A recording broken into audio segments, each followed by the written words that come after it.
What they don't want to see is that £1,000 a week is coming from all these random places, because how are they going to track that? How are they going to know Yeah. that it's not coming, or it's not the proceeds from something illicit? All right. So when Okay. you're savings, make sure that you're saving. If you're getting a gift from someone, that's fine. A lot of lenders will accept gifts for deposit. Some lenders will require that it's a family member, like a sister or a brother or a parent. Others will allow it to be from friends. But the best way, if you're coming from day one and you're looking to get on the housing on the housing ladder very quickly, you get Yeah. your salary, you put that salary into a savings account, that money can be tracked easily.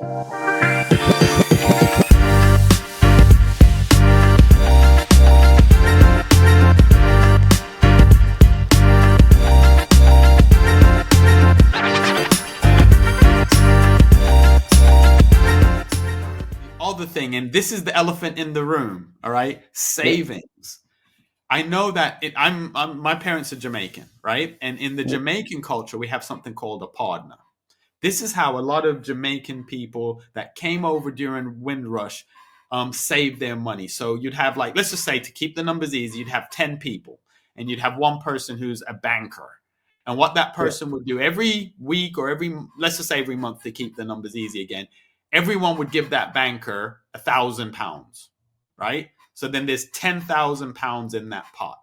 And every week someone would draw that £10,000, right? Yeah. You cannot do that in the UK. All right. So if that's how you're generating your deposit, it will be problematic when you go for a mortgage. And think about it.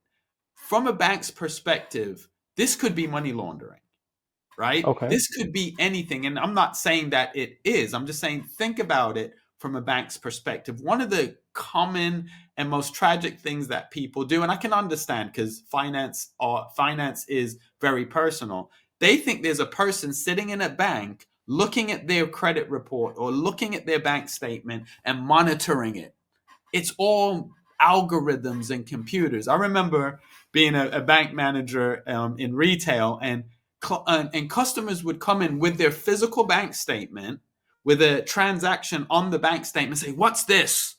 What's this thing on my bank statement?" And my staff is like, "Well, how am I? It's your bank statement. How am I supposed to know?" But Yeah. Of course. I say that to say this: like, you have to keep in mind that banks are there to protect the society and to Mm-hmm. operate based on math. So when you're saving, to go back to your original question, when you're saving for your deposit, what a bank wants to see is that your salary goes into one bank account. You then transfer a certain amount of money from your salary bank account into a savings account, or that it stays in your current account. What they don't want to see is that £1,000 a week is coming from all these random places, because how are they going to track that? How are they going to know Yeah. that it's not coming, or it's not the proceeds from something illicit? All right. So when Okay. you're savings, make sure that you're saving. If you're getting a gift from someone, that's fine. A lot of lenders will accept gifts for deposit. Some lenders will require that it's a family member, like a sister or a brother or a parent. Others will allow it to be from friends. But the best way, if you're coming from day one and you're looking to get on the on the housing ladder very quickly, you get Yeah. your salary, you put that salary into a savings account, that money can be tracked easily. Okay.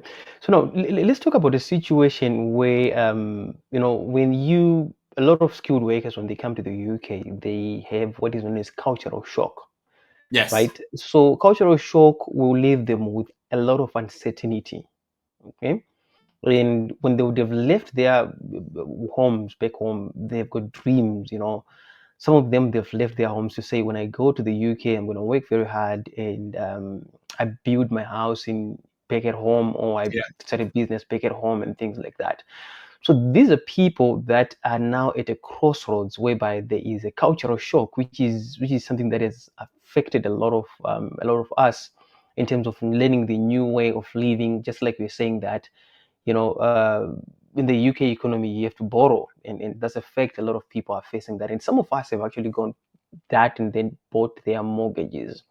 Yeah. I mean, in the event that someone gets mortgage and still they are uncertain of what the future holds, they might be probably going back to Zimbabwe or back home to their home country. Yes. How easy is it to then dispose the mortgage that you just had contracted? Probably, let's say you get into a mortgage, you stay in UK for 10 years, you want to go back to your home country. How easy is it to then, sell the mortgage again to get your money back? All right, so this is a really important conversation, and that's a really, really important thing to pull out. So, what your question is once you have a mortgage, how Mm. easy is it to dispose of that mortgage? Now, this is where you're going to want to deal with a really good broker. Now, when Mm. I have conversations with people, because of my background, so let me just emphasize this one point. I've been in banking for over 30 years. Within that 30 years, I've done three distinct things. I've done wealth management, I've done lending, which is the mortgages, but I've also done collections, right? And I come Yeah. at it from a perspective of life experience, caring about my clients, and understanding what can go wrong. So when Yeah. I'm helping someone get a mortgage, these are the things that I would explore. These are the questions that I would ask. You know, not everybody wants to stay in the UK. Not everybody wants to stay in the US. You know, the UK is cold, it's rainy, as you said, there's this culture shock, and it may be a great place to come, build up, experience something different, and then go back home, or build up and be investing back home, right? So all of Mm. those things are great. But if you have a mortgage and you are planning on moving back or are at the point that you want to move back, if you've purchased the right type of property, it shouldn't be a problem. So a lot of people have been coming to me recently about, for example, shared ownership, right? Mhm. Shared ownership is absolutely amazing for the right type of people. But what I always encourage people, do your research. So do some objective research where you Google shared ownership nightmares. So you'll hear all the bad things. Shared ownership success stories. You'll hear all the good things, then speak to a broker. The challenge that you have is if you go into a property, for example, if you go into a property that is excuse me, a foreclosed property or a problematic property, when you try to dispose of it, or when you try to, you're not really disposing of it, you're selling it. You may Yeah. have problems finding a seller. So you might find that you've been paying on it for 8 years. The value has appreciated or gone up, and you should have some equity in it, but maybe nobody else can get a mortgage on it. Maybe you purchased a property that was below market value. And the reason why it was below market value is potentially if it's a leasehold, and I'll explain the difference between leasehold and freehold. You may have purchased a property where the leasehold length is too short. So when you then get to that point that you're trying to sell it, no one can get a mortgage on it, which means someone wants to buy it cash. And anyone that's going to buy a property cash is looking for a discount. So, to summarize your question and the answer, if you have a mortgage and you're looking to move back home, or you're considering moving back home, it can be done and it should be relatively easy if on the onset you purchase the right type of property Mhm. and you've also talked to your mortgage broker and they've helped you find a property that when you're ready to sell, it will be easier to sell and people will want to buy it. And you'll have a lump sum of money once that mortgage is paid off. You'll have a lump sum of money to go back home or to invest in another property.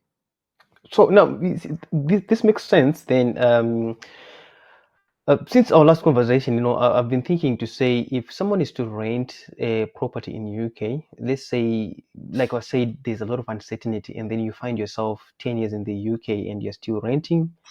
And that means if you decide to, move to another country, or maybe move back home, whatever reason, that means you just move back and you don't have anything to sell. But when it comes to committing to a mortgage, it simply means that you have got a lump sum of cash that you can recoup. Yeah. Does that make Yeah. sense? Potentially, Oh, potentially, yeah. okay. And Yeah, go ahead. I was going to say, and with that, do keep in mind, and Muzzy, who I think is amazing, guys.